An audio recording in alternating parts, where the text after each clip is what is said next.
Hey everyone, welcome back to Leandra the Tbr 0. I have another bullet journal for you today, and it was quite a long one, so I've actually sped it up to 4 times speed, so hopefully everything comes out the way it should. But during this video, it's just going to be me, my bullet journal, and my handy pair of 10 pens.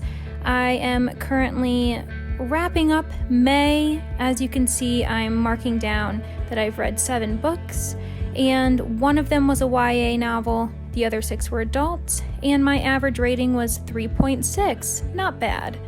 I'm also just going to leaf through my May spreads just because I feel like it can be kind of fun to see the variety. You can see that I did a lot of floral themes, botanical themes, and I also had a lot of fun with the drawings that I added to each book review. You saw that I did butterflies, I did cat's paws, I did a gorgeous mermaid, as well as some interesting, how would you say this, mapping out of a murder. And that was for The Woman in the Library. Now for June, the weather is of course still gorgeous and nice as we are in the first full month of summer, at least according to me. So I thought I would continue on with a somewhat floral theme. I didn't go as hard as I did for May with all of the different plants and flowers, but I have done my border in green. I like to keep it semi-uniform. There are certain areas with my spreads that I allow for some individuality, but the general border remains the same. The dots at each corner may differ in color. Obviously, I chose green for June, and I also have a requirement, I suppose, in which I include the month and the year for my title page for each month. I'm doing bubble letters for June, and I'm actually pretty impressed with how I've freehanded that. I was definitely nervous, especially with the proportions, but it actually came out really well. So as I was saying, I wanted to create a title page that reflected the month that we were in, and for June, I thought that being outdoors was a great backdrop since, May can bleed into June with a lot of rain or some wet grass that doesn't exactly feel very picnic-esque. And with June, though, I thought that this was the month where we definitely seen people taking out their baskets, their blankets, and actually enjoying the first month of steady, gorgeous weather. So you can see that I am currently making a patchwork picnic basket. I honestly just drew this based on my own memory of what a physical basket looks like, as well as a cartoon basket in children's films.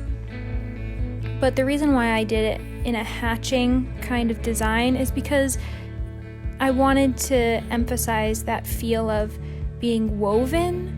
A lot of times, baskets, bowls, anything made with that kind of wicker material, they are woven in a sense, and I wanted my picnic basket to display that, and I'm pretty proud of it.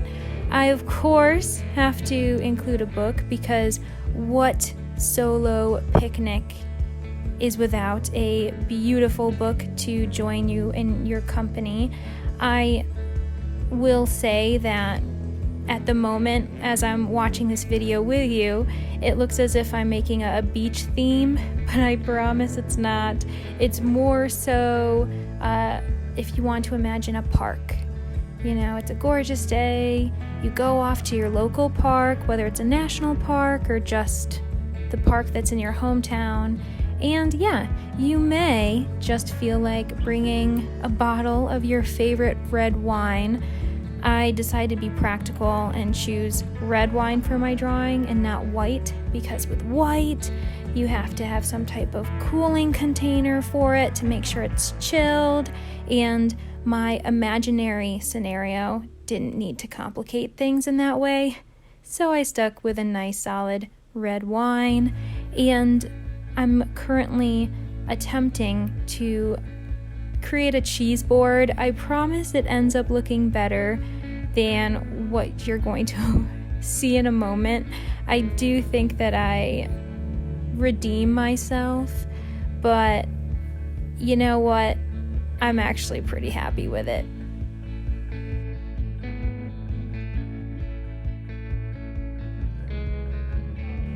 I actually am hoping maybe not to be this elaborate in my trips to the park, but where I currently live, I am a hop, skip, and a jump away from a local small park, and sometimes I end up going there when I go for a run, and it really is quite nice and calm. And while it's surrounded by busy streets, once you're inside the park, it's quite serene. So this actually is inspiring me to go do that at some point. Just walk out my front door, and in 5 minutes, book in hand, I'll be at the park, and maybe I could just be reading at a park bench. It doesn't have to be as elaborate as bringing a picnic blanket with me. I wanted to create an illusion that this blanket was receding into the distance, just make it look a bit more 3D. So I did take the time to make the different stripes a bit smaller as we got to the end of the blanket, and that just adds a bit of texture to the scene, makes it semi-believable, even though we're not necessarily going for realism here. And then I did a similar situation when I was doing the cross vertical lines, because I wanted to make sure that they were all leading to a somewhat similar vanishing point, to use an artistic term, but every realistic drawing has some type of vanishing point, because as you can expect, if you're looking off into the distance, the different angles of buildings or objects are all leading towards that horizon line. And so I dusted off my middle school and high school art knowledge to create this, and it actually did work out pretty well. I am surprised at how symmetrical many of the boxes are, and because I have the red wine in the picture, I didn't want to color in my checkerboard blanket with solid red blocks. So I did another type of hatching design where I just go across with various lines and then cross them upwards as well. And I thought that it allowed for a very nice looking picnic blanket without having some of the items bleed together.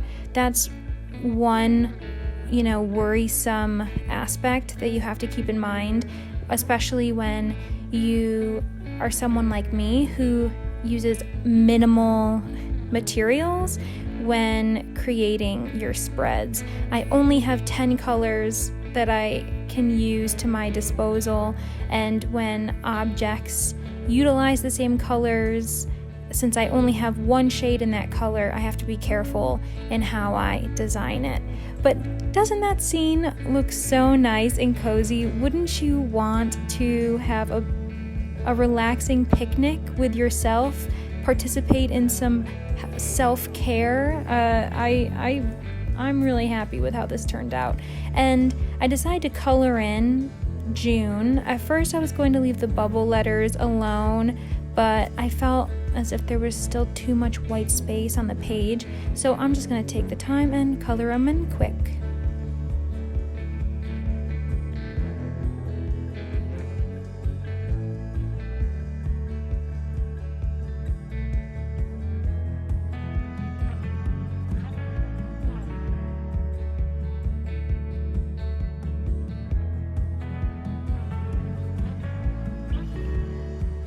one of the final necessary items that I include is the year. I don't necessarily know why I do it, since obviously when you open my bullet journal, you'll see that it's for 2022. So to have it in every single month title page is a bit redundant, but I just like including it and having it be a certain stamp mark, and it reminds me of a calendar. Even though a traditional calendar doesn't need to have the year in every single month spread, I believe that it tends to. And now I am just adding a few little grassy flourishes. I wanted to make sure again that we knew what type of setting we were in. And as I said before, it did begin to look like a beach theme, but I wanted this to be more of a park atmosphere. So I'm using my dark green and my light green to include some grass. And I did, again, a bit of a horizon line with the grass at the top. And I'm finally filling in my book, so it looks like there are actual words on the page, because for some reason I hadn't done that at the beginning. But now we're moving on, and what I tend to do is on the next 2 pages, I include my TBR list and then my books read. So on the left-hand side, I write down every single book that I'm hoping or planning to read for the month. I have grown to accept that these books that I list will not be guarantees. Life happens, and so do various opportunities. Maybe it's a library book, maybe I get accepted for a few NetGalley ARC requests that I hadn't received at the beginning of the month, so I couldn't anticipate them, or a friend surprises me and gifts me a book or lets me borrow one of theirs. So I've decided that while at the beginning I thought this would be the tried and true, no wavering from this list type of page, I'm realizing it is more of a suggestions page. So these are the books that at the moment, at the beginning of June, are catching my eye. And you can see I'm doing a similar border as I do with the other spreads I have. I typically make the title, TBR, a bit different each time. This time I did, a bubble theme, but instead of coloring the letters, I just edged them out a bit. And for this TBR list, I did organize them based on genre, or at least genre and then subgenres when appropriate. I have included 2 classics on my June TBR. They are Oliver Twist and Of Mice and Men. Both books are going to be first-time reads for me, actually. And the reason why I included them in my June TBR is because I realized I was neglecting my 22 books in 2022 list, and these 2 books happened to be on that list, so I thought, let's do it. The next 2 books that I'll be including on this TBR are categorized as classic mysteries. They are the 2 books that I ended up receiving from my subscription with the Mysterious Bookshop. They have a brilliant variety of subscriptions, but the one that I'm a part of is for the Auto Penzler Classics. So each month I end up receiving a classic American mystery, and I've really enjoyed it so far, and I think I'll be renewing my subscription when it comes time to do so. But the 2 mysteries are the Cape Cod mystery, as well as the case of the shoplifter's shoe. I can't remember why I did this, but I did separate my genres with a gorgeous, very simple vine with pink flowers. I thought it divvied up the page really nicely, and then it allowed me to include my 3rd genre, which is middle grade reads. You can see that I have 4 middle grade reads, and actually at the moment I am playing around with the idea of doing a vlog that features all 4 books, since they all include some type of magical or futuristic fantasy theme, and 2 of the books are actually NetGalley arcs that I was accepted to read, and I'm so excited. I'm currently reading The Clackety, actually, and it has been a lot of fun. The other 3 books include Agatha Anxious and The Deer Island Ghost, which again has that kind of spooky supernatural theme going, and then Wonderscape and Legendarium, and those 2 books are actually a part of a series. They're the debut and second novels, so super pumped to dive into those. Of course, because it's June, I have included some special LGBTQIA+ books, and I think it's important just to remind everyone that while these months that are dedicated to important groups within our society, that doesn't excuse you from ignoring those types of books that feature that representation for the rest of the year. It's just a great time to check in with yourself, become a bit more self-aware of what books you're putting on your shelves, and that goes for all entertainment that you are consuming. So the 2 LGBT+ books that I'm reading are Manhunt and Rainbow. They both feature queer and trans representation, which I'm super excited about, and I just can't wait to read them because I know that they're going to be books that I'll be recommending to others. And what better experience can there be but recommending books to friends, especially books that deserve more representation, more popularity, and notoriety, than books that have LGBT+ or more diversity in general. The other 2 books that I included were additional mysteries, but I ended up organizing it just as British, since the other 2 classic mysteries I chose were American, and those are Guilty Creatures and A Study in Scarlet / The Sign of the Four. And I have actually finished A Study in Scarlet and The Sign of the Four, and you will see a gorgeous little quick slow-mo video featuring that review finished at the end of this video. But unfortunately, I can reveal that I will not be able to read Guilty Creatures unless I buy a physical copy, because this was a NetGalley arc that I did not have time to download before it ended up being removed for publication reasons. And so that's a perfect example of why these TBR lists can't be set in stone, at least for me and my lifestyle. But then the last thing I include in this page is days read in June. You can see I've marked one day for Wednesday because I did create these pages on June 1st, even though I'm uploading this video a bit late.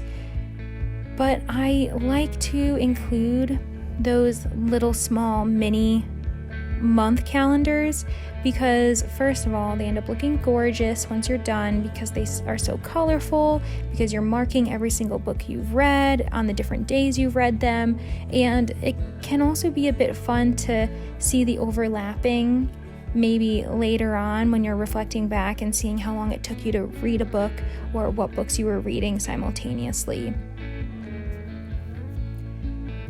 This second spread for these 2 pages will be for my books read list. I really like to have this one right next to my TBR because I feel as if I'm transferring information, especially when a book on my TBR does actually get read. I can then see that immediately after.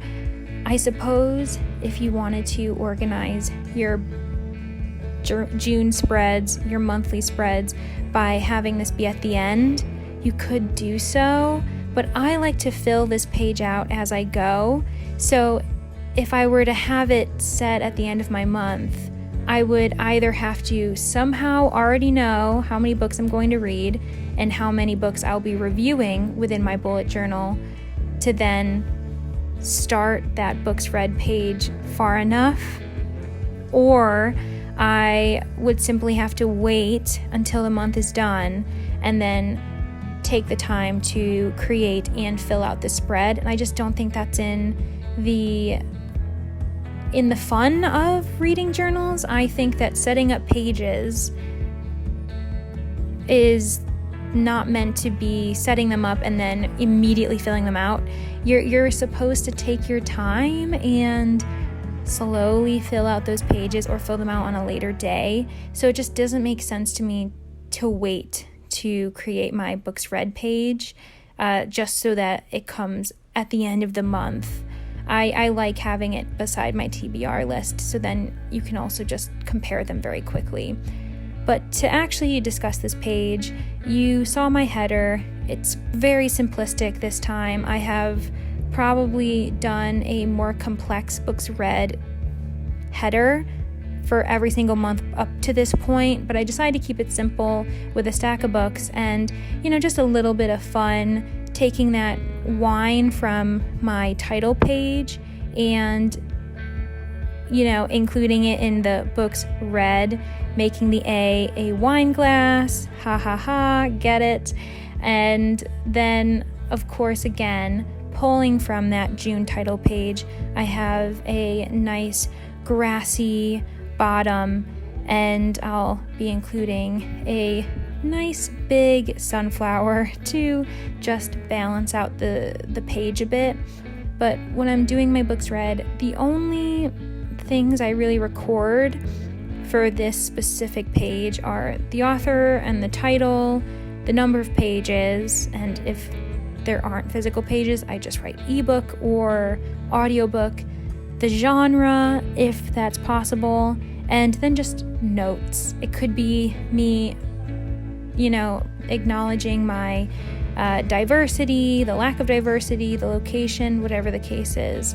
But so that is my June spreads. I hope you had as fun of a time as I did when I was making them.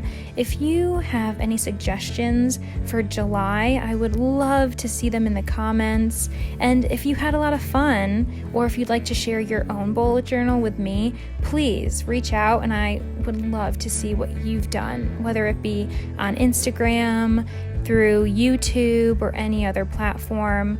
I really appreciate you spending some time with me today. I hope I didn't talk your ear off. If you enjoyed the video, give it a like. If you haven't subscribed, but you're realizing you like my content, then consider subscribing and ringing that bell, because then anytime I make another video like this, whether it be book content or reading journal content, you'll be one of the first people to know. Thank you everyone again. I hope you have a great one. Until next time.